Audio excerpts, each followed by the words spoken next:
Assalamualaikum warahmatullahi wabarakatuh. Perkenalkan, nama saya Andika Muhammad dari 10 IPA 3. Di sini saya akan menjelaskan mengenai bab 4, yaitu impuls dan momentum. Yang pertama, ada momentum. Apa itu momentum? Momentum adalah besaran yang diperoleh dari hasil perkalian antara massa dan kecepatan. Momentum juga merupakan besaran vektor. Apa itu besaran vektor? Yaitu besaran yang selain mempunyai nilai juga mempunyai arah, sehingga didapatkan menjadi begini: P sama dengan M dikali P. Apa itu P? P adalah momentum dengan simbol kgms, M adalah massa benda dengan simbol kilometer, dan P adalah kecepatan benda bergerak. Yang kedua ada impuls. Apa itu impuls?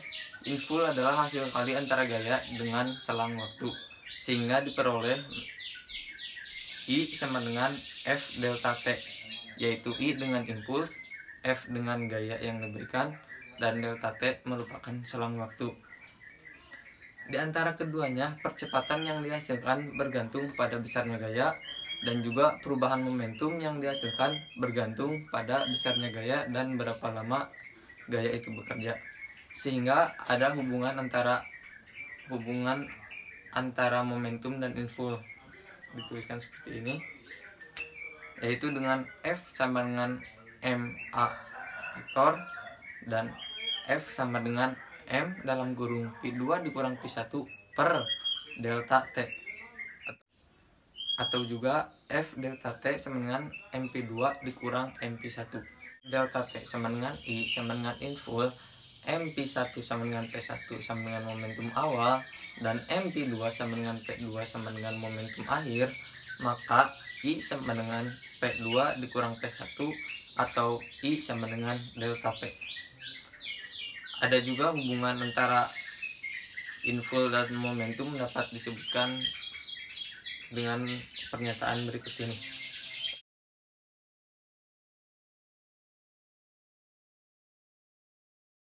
Sekarang kita lanjut ke hukum kekekalan momentum. Dalam hukum kekekalan momentum dapat dikatakan bahwasanya momentum awal benda sama dengan momentum akhir, atau P awal sama dengan P akhir. Bisa dituliskan dengan seperti ini: P sama dengan P dengan tanda kutip sama dengan M1 P1 ditambah M2 P2 awal sama dengan M1 P2 akhir ditambah M2 P2 akhir. Ini bisa dilihat di sini. Selanjutnya kita masuk ke dalam tumbukan. Tumbukan dibedakan menjadi 3. Yang pertama tumbukan lenting sempurna, yang kedua tumbukan lenting sebagian, dan yang terakhir ada tumbukan tidak lenting sama sekali. Yang pertama ada tumbukan lenting sempurna. Berlaku hukum kekekalan momentum dan kekekalan energi kinetik dalam tumbukan ini, dengan sebagai ciri-cirinya: A. Berlaku hukum kekekalan momentum dapat dituliskan dengan M1 P1 awal ditambah M2 P2 awal sama dengan M1 P1 akhir ditambah M2 P2 akhir. Yang kedua dapat dicirikan dengan berlaku hukum kekekalan energi kinetik, atau dapat ditulis juga dengan setengah M1 P1 kuadrat ditambah setengah M2 P2 kuadrat sama dengan setengah M1 P1 akhir kuadrat ditambah setengah M2 P2 akhir kuadrat. Dan yang ketiga, untuk koefisien tumbukan lenting sempurna adalah bernilai 1, atau E sama dengan 1.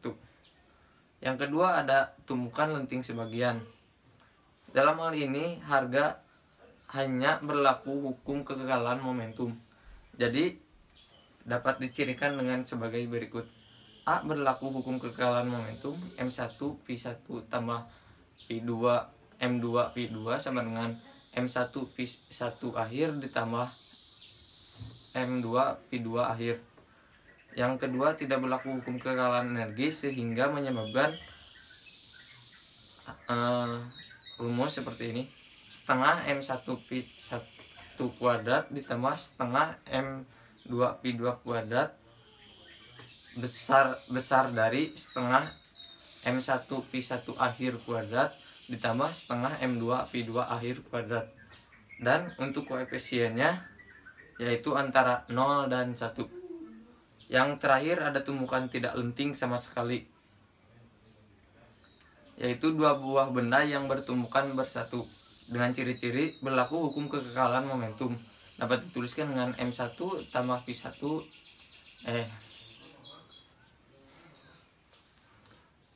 yaitu dengan ciri-ciri berlaku hukum kekekalan momentum dengan rumus M1 Pi1 tambah M2 Pi2 sama dengan M1 Pi1 akhir ditambah M2 Pi2 akhir.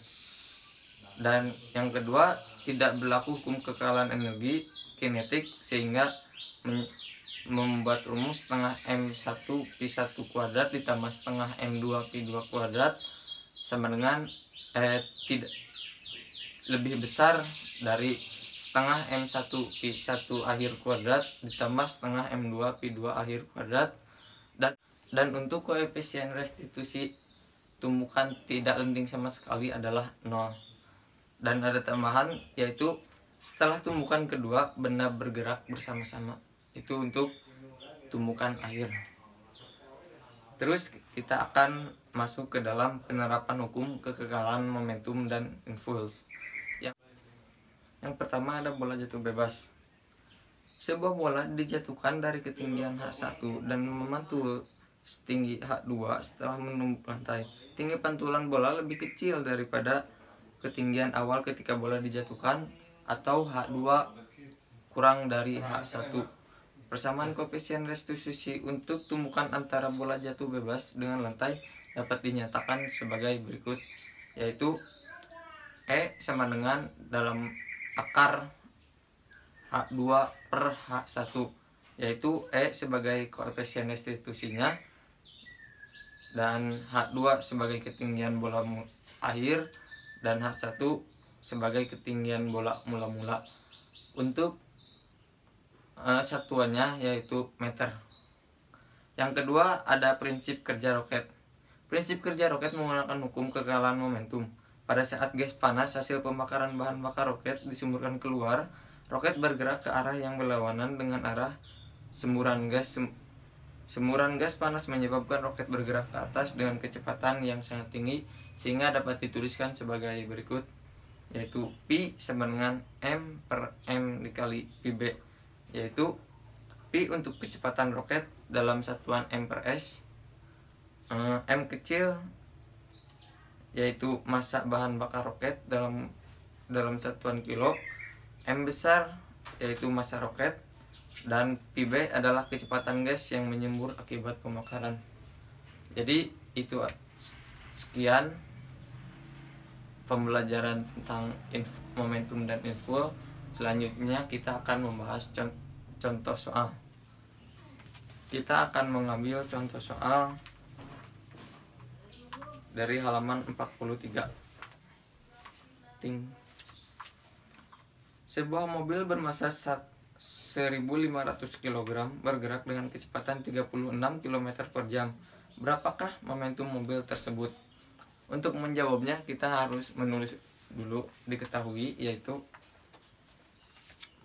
masanya 1.500 km masanya 1.500 kg dan kecepatannya 36 km. Dalam momentum, kecepatan yang harus dijadikan satuan adalah meter per sekon, sehingga kita harus mengubah 36 km per jam menjadi meter per sekon, yaitu menjadi 10 meter per sekon. Maksudnya 36 km per jam sama dengan 10 meter per sekon.